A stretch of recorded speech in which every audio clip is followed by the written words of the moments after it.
Punalur saint Thomas higher secondary and senior secondary സ്കൂളിൻ്റെ സഹോദര സ്ഥാപനമായ സെന്റ് തോമസ് ഇന്റർനാഷണൽ സ്കൂളിൻ്റെ ഉദ്ഘാടനം കുന്നിക്കോട് നടന്നു. ഉദ്ഘാടനത്തിൻ്റെ ഭാഗമായി വർണ്ണാഭമായ ഘോഷയാത്രയും സംഘടിപ്പിച്ചിരുന്നു. ഏവരെയും കുന്നിക്കോട് സെന്റ് തോമസ് ഇന്റർനാഷണൽ സ്കൂളിൻ്റെ തിരുമുറ്റത്തേക്ക് സ്നേഹപൂർവ്വം ക്ഷണിക്കുന്നു.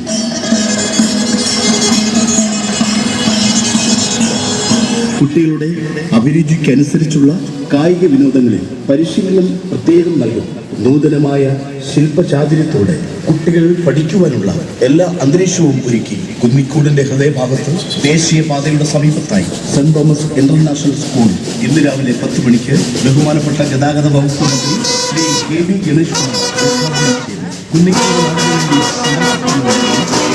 സന്തോഷപൂർവ്വം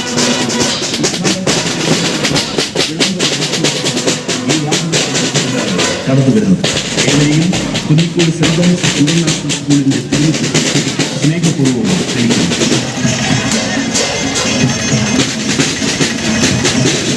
കഴിഞ്ഞ കുറേ വർഷങ്ങളായി 100% കൊല്ലം ജില്ലയിൽ ഒന്നാമത്തെ സ്കൂൾ എന്ന ഖ്യാതി നേടി സെന്റ് തോമസ് സ്കൂൾ അതിന്റെ ചൈത്രയാത്ര പുനലൂർ സെന്റ് തോമസ് സ്കൂളിന്റെ സഹോദര സ്ഥാപനമായ സെന്റ് തോമസ് ഇന്റർനാഷണൽ സ്കൂൾ ഇന്ന് രാവിലെ 10 മണിക്ക് ബഹുമാനപ്പെട്ട ഗതാഗത വകുപ്പ് മന്ത്രി ശ്രീ KB ഗണേഷ് കുമാർ ഉദ്ഘാടനം ചെയ്ത് കുന്നിക്കോട് നാടിനു വേണ്ടി സമർപ്പിക്കുന്നു. സെന്റ് തോമസ് ഇന്റർനാഷണൽ സ്കൂളിന്റെ ഉദ്ഘാടനത്തിന്റെ മുന്നോടിയായുള്ള വിളംബര ഘോഷയാത്രയാണ് ഈ വാഹനത്തിന് പിന്നാലെ നടന്നുവരുന്നത്. ഏവരെയും Kunnicode saint Thomas international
Punalur saint Thomas higher secondary and senior secondary സ്കൂളിൻ്റെ സഹോദര സ്ഥാപനമായ saint Thomas international school Kunnicode ഉദ്ഘാടനം ചെയ്തു.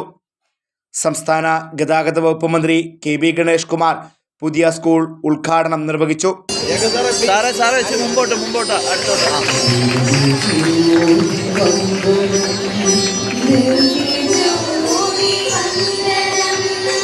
ജഗജ്യോതി വന്ദനം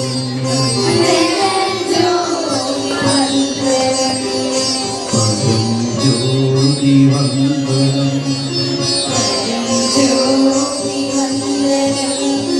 മഹാജ്യോതി വന്ദനം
ഇടതുപക്ഷ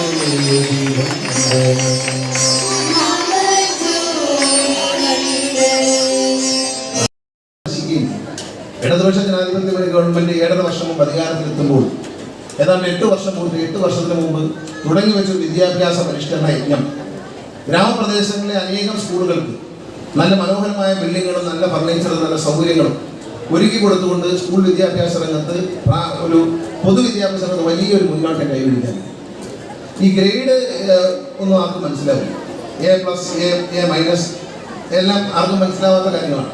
നമ്മുടെ നാട്ടിലെ ഈ റിസൾട്ട് പ്രഖ്യാപിക്കുമ്പോൾ പറയുന്ന ഒരു കാര്യമുണ്ട്. ഉന്നത പഠനം നടത്താൻ യോഗ്യത കിട്ടിയവരെന്നല്ല പറയുന്നത്. പത്രക്കുറിപ്പിലും വാർത്തയിലും കൊടുക്കുന്നത് തുടർ പഠനത്തിന് യോഗ്യത. തുടർ പഠനം എന്താണെന്നുള്ളത് മിണ്ടുന്നത്. തുടർ പഠനത്തിന് യോഗ്യത കിട്ടിയിട്ട് കാര്യമില്ല. എല്ലാ വിഷയത്തിലും തോറ്റിട്ട് ജയിച്ചു എന്ന ഭാവന എന്ത് തുടർ ഭവന ഒരു പഠനമാണ് നടത്താൻ പറ്റും? IT കയറാൻ പറ്റുമോ? +2 കയറാൻ പറ്റുമോ? എന്താണ് നേഴ്സിംഗ് ചേരാൻ പറ്റുമോ? +2 കഴിഞ്ഞാൽ തുടർ പഠനത്തിന് യോഗ്യത നേടി എന്ന് പറഞ്ഞാൽ 10ാം ക്ലാസ് കഴിയുമ്പോൾ കുഞ്ഞിൻ്റെ ഭാവി നശിക്കും. ഇവിടെ സ്വാഗത പ്രസംഗത്തിൽ തന്നെ പറഞ്ഞൊരു കാര്യമുണ്ട്, വളരെ പ്രധാനപ്പെട്ടതാണ്. വ്യത്യസ്തമായ ഐക്യമുള്ള കുഞ്ഞുങ്ങൾ. നിങ്ങൾ മനസ്സിലാക്കുക, സയൻസ് പറയുന്നത് നമുക്കെല്ലാവർക്കും ഒരേ ബുദ്ധിയാണ്. ഞാൻ എപ്പോഴും പറയാറുണ്ട്, മഹാനായ APJ അബ്ദുൽ കലാമിനും ഇന്ത്യൻ ഭരണഘടന എഴുതിയുണ്ടാക്കിയ അംബേദ്കർക്കും ഇന്ത്യൻ സ്വാതന്ത്ര്യ സമരം നയിച്ച മഹാത്മാഗാന്ധിക്കും ഐൻസ്റ്റീനും ഒരേ തലച്ചോറാണ്. നമുക്കും ഗണേഷ് കുമാറിനും നമുക്കെല്ലാവർക്കും ഒരേ തലച്ചോറാണ്. പക്ഷെ നമ്മൾ ഉപയോഗിക്കുന്ന രീതിയിലാണ് വ്യത്യാസം. അതാണ് അദ്ദേഹം പറഞ്ഞത്, ഡിഫറൻറ്റ്ലി ഐക്യമുണ്ട്. ഞാൻ കഴിഞ്ഞ ദിവസം എന്നെ അത്ഭുതപ്പെടുത്തിയ ഒരു കാഴ്ചയായിരുന്നു ശ്രീ മുതുകാടിലെ ഗോപിനാഥ് മുതുകാടിൻ്റെ മാജിക് സെൻറ്റർ പ്ലാനറ്റിലേക്ക് ഞാൻ പോവുകയുണ്ടായി. അവിടെ അദ്ദേഹം സ്പെഷ്യലി ചലഞ്ചിലായിട്ടുള്ള കുട്ടികളെ പരിശീലിപ്പിക്കുന്ന ഒരു സ്കൂളാണ്. സത്യത്തിൽ ഈ വാക്ക് പലപ്പോഴും പൊങ്ങച്ചത്തിന് വേണ്ടി ആളടിക്കാറുണ്ട്. സ്പെഷ്യലി ചലഞ്ച്, അതായത് ചില വിഷയങ്ങളിൽ പ്രാവീണ്യമുള്ളവർ എന്ന അർത്ഥത്തിലാണ് പറയുന്നത്. സ്പെഷ്യലി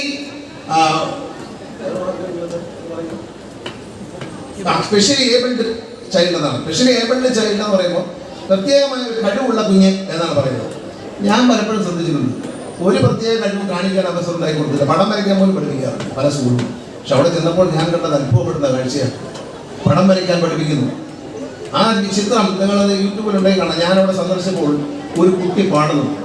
മലയാള സിനിമയിൽ ഏറ്റവും പാടാൻ പ്രയാസമുള്ള സമയമത ഇത് അപൂർവ സായാഹ്നം എന്നുള്ള പാട്ട് എല്ലാ സ്റ്റൈലിലും മനോഹരമായ ഒരു കുട്ടി പാട്ട്. അതാണ് ഡിഫറൻഷ്യലി വളരെ പെട്ടെന്ന് ഡിഫറൻ്റ് ആയിട്ട് സ്പെഷ്യലി ഏബിൾഡ് ആ പാട്ട് പാടാൻ കഴിവ്. അതിനോടൊപ്പം ഒരു കൊച്ച് സഹോദരൻ കുഞ്ഞവിടെ നിന്നിട്ട് താളം പിടിക്കുന്നുണ്ട്. അവൻ്റെ താളം എന്ന് പറഞ്ഞാൽ ഒരു ഇഞ്ച് വെറുതെ തുടങ്ങിലടിച്ചടിക്ക് പാടുകയാണ്. അയാളെനിക്ക് കുറച്ച് ഓടക്കുള്ളു വായിക്കും. ഞാൻ അന്തം വിട്ടു. കാരണം പാട്ടിൽ ഓടക്കുള്ളു വരുന്ന ടൈമിങ്ങിൽ ആ ഓടക്കുള്ളു വായിക്കുന്ന അതേ എക്സ്പ്രഷനിലാണ് കുട്ടി പറയുന്നത്. ആ കുട്ടിയിലുള്ള ആ ഒരു കഴിവ്. മറ്റൊരു മുറിയിൽ ചെല്ലുമ്പോൾ അയാളുടെ കമ്പ്യൂട്ടറിൽ സിനിമാ നടൻ, തമിഴ് നടൻ വിജയ അതിമനോഹരമായ കുട്ടി വരയ്ക്കുകയാണ്.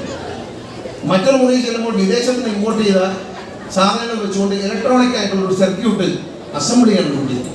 മറ്റൊരു കുട്ടി മെക്കാനിക്കലായിട്ട് ഒരു ടോയ് ഉണ്ടാക്കുകയാണ്. അതായത് ആ കുഞ്ഞിൻ്റെ പ്രത്യേക കഴിവുകളെ കണ്ടെത്തി അതിനെ പ്രോത്സാഹിപ്പിക്കുക എന്നൊരു നയമാണ്. നമ്മളിതൊക്കെയാണ് പറയുന്നത് പ്രസംഗത്തിലെങ്കിലും പ്രവൃത്തിയിൽ കണ്ട അത്ഭുതം എൻ്റെ മനസ്സിൽ നിന്ന് ഇപ്പോഴും മാറിയിരിക്കുക. അതുമായി ബന്ധപ്പെട്ട വീഡിയോകൾ യൂട്യൂബിലുണ്ട്. നിങ്ങൾ കാണുന്ന ഈ കുഞ്ഞുങ്ങളും അവരുടെ ഒരു പെർഫോമൻസ്, അവരുടെ പാട്ടുകൾ, അവർ പാടുമ്പോൾ താളം, കീബോർഡ് വായിക്കുന്നതിനുള്ള കഴിവ്, ഇതെല്ലാം നമ്മൾ ശ്രദ്ധിക്കണം. അപ്പം നമ്മൾ കുഞ്ഞുങ്ങളെ നല്ലതിൽ എല്ലാ കുഞ്ഞുങ്ങൾക്കും ഒരേ ബുദ്ധിയാണെന്ന് പറയും. പക്ഷേ വ്യത്യസ്തമായ കാഴ്ചപ്പാടാണ്.